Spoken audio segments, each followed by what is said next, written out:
Hey, drywall repairman here. Thanks for visiting my channel. I am a licensed drywaller. I do a lot of drywall repairs. Patches on ceilings, patches on walls, stress cracks. Simple do-it-yourself type drywall repairs you can do. So please watch and learn these videos and please subscribe. Thanks for viewing. Here I am at the store. I need to buy some materials for my drywall project. What type of sheetrock should I buy? What type of mud should I buy? What kind of tools? Basically, when you're going to buy sheetrock, there's several types of sheetrock.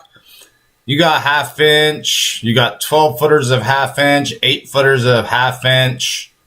You got 5/8 sheetrock, you got green board. What type of material should I use? Standard house is 1/2 inch.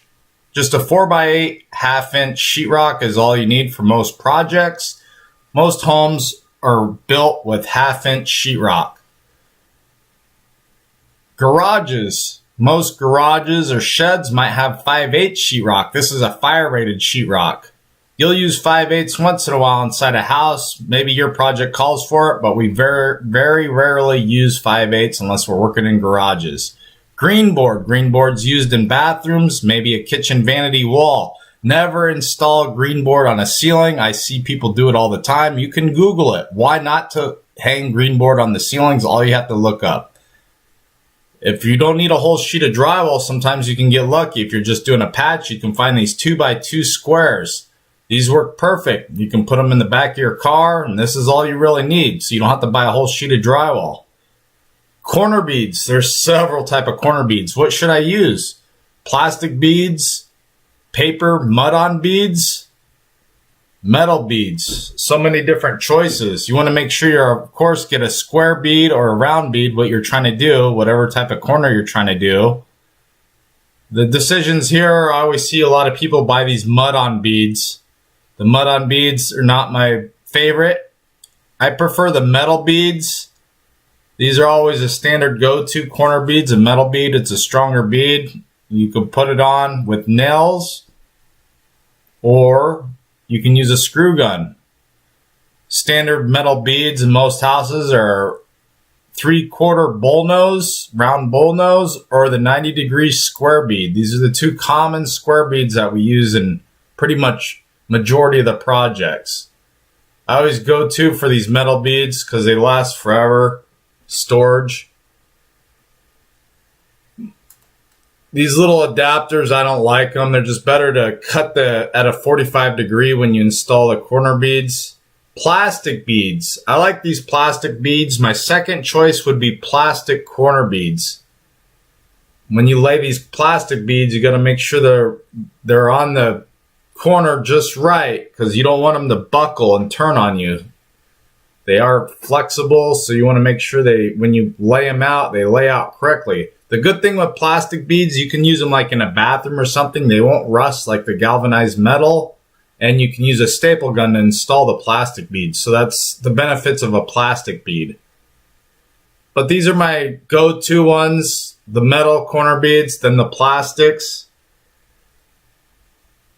They sell them in 8-foot or 12-foot pieces.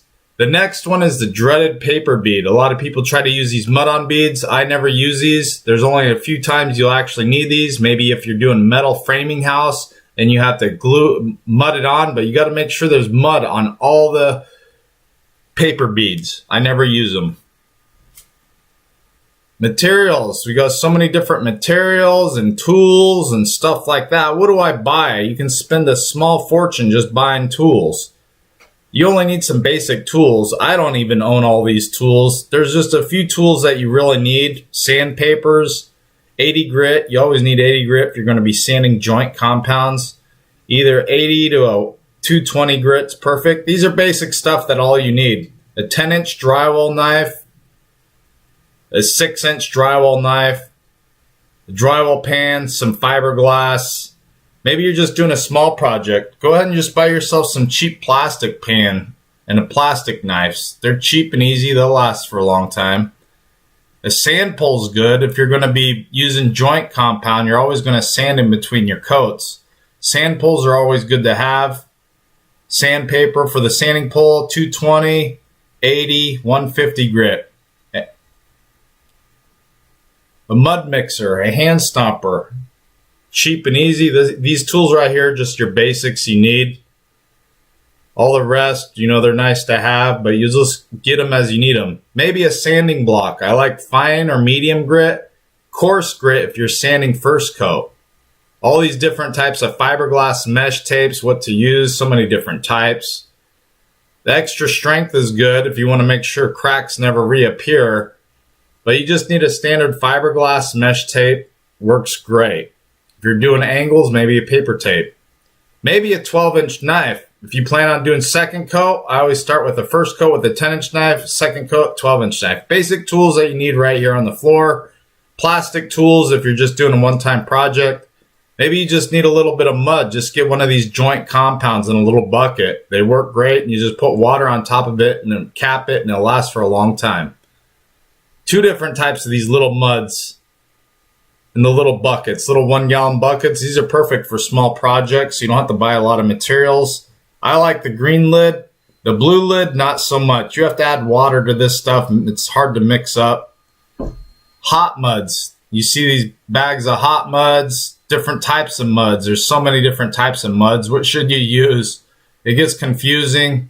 There's only a couple that I'll actually use. I'm sure other ones are good for certain projects.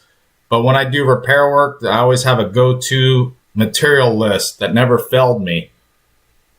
This is my favorite product here, is this 5-minute Westpac. It's a good stuff. This is stuff I use probably daily. It's #1 material. I've never had any problems, no cracks, no callbacks on jobs. Or 20-minute Westpac. Good stuff. Sometimes the stores don't carry the Westpac, so you might have to get the USG. USG 5-minute. Works great. This stuff, when it sets up, though, it sets up strong. It's a strong material. I prefer the Westpac in the purple and the green. But my second choice would be the USG.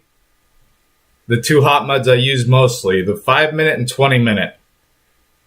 Let's say I need some joint compound and I need a bucket. So these joint compounds in the buckets are good, but you'll have to add water to mix them. Usually the mud's right to the top of it, so it's hard to add water. If you already own buckets, and just buy you a box of regular all-purpose joint compound. This is a good stuff right here. This stuff I recommend using. These Westpac muds, I like the white dot. I don't like the red dot as much. I've been having issues with the red dot with bubbles and stuff. This mud here, Socrete, this is a new stuff. I think it's a lightweight, so you have to add water to it and mix it up thoroughly. It's not a creamy mud, so you're going to have to add water. That's why it's lightweight. It's missing water. That's the only thing that makes it lightweight, because there's no water in it. So you got to spend more energy.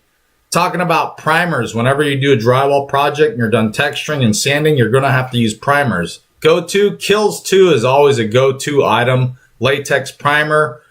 You have drywall sealer primers. You always got to use a primer sealer before you paint. There are paint and primers in one, but you want to use a drywall sealer, PVA drywall sealer or Kills 2 latex. Just use a Kills 2 latex if you're not sure what to use. Kills 2 latex is a go-to item for stain blocking, sealing, and primers. There are other primers at the store that you can, there's dozens of them. So whatever you use, you just want to make sure you use a drywall sealer before you paint any new drywall project. Even a small nail hole